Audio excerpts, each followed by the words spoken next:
कैसे भूली गोरी तो हर नामवा दिल के धरे कन रोतार संगवा।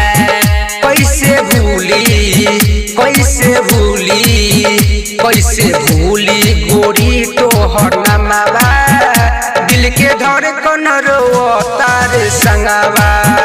छोड़ के चल गइलू हमके ससुररवा काहे दूर तार खाई के कसमवा। छोड़ के चले गइलू हमके ससुररवा काहे दूर तार खाई के कसमवा। कैसे भूली गोरी तो हर नामवा दिल के धरे कन रोतार संगवा।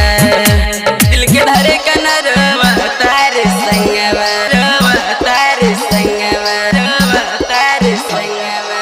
जीएस रिकॉर्डिंग स्टूडियो सुखदेव चौक। दिल के धरे कन रोतार संगवा। हादे कौवा पागल हमके कहे अखिया रोई के रहे।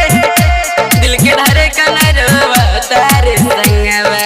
गौवा सबे पागल हमके कहे अखिया रोत रहे। काट लेखा हल गइलू दिलावा में बस के बात भूली आवतार गोरी हंस के। जब प्यार न रहे गोरी तोहरा काहे जोरतार हमसे तूने हवा। कैसे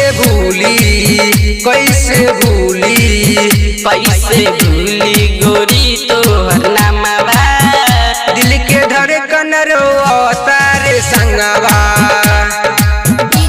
This song is by Jesse Lamia। कैसे भूली गोरी तो हर नामवा दिल के धरे कन रोतार संगवा।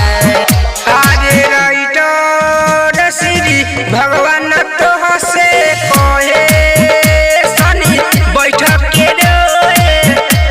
दिल के धरे कन रोतार संगवा। राइटर श्री भगवान तो हसे कहे कृष्णा सोच के रहे। धर्मेंद्र विराज के तना बताई सनिया राम रूप दिखुआ छूट जाई। पवन भइल रहे हमरा से कसूरवा काहे बन गइलू इतना कठोरवा। कैसे भूली गोरी तो हर नामवा दिल के घर कन रोतार संगवा। छोड़ के चल गइलू हमके ससुररवा काहे दूर तार खाई के कसमवा। छोड़ के चले गइलू हमके ससुररवा काहे दूर तारू खाई के कसमवा। कैसे भूली गोरी तो हर नामवा दिल के धरे कन रोतार संगवा। जीएस रिकॉर्डिंग स्टूडियो सुखदेव चौक।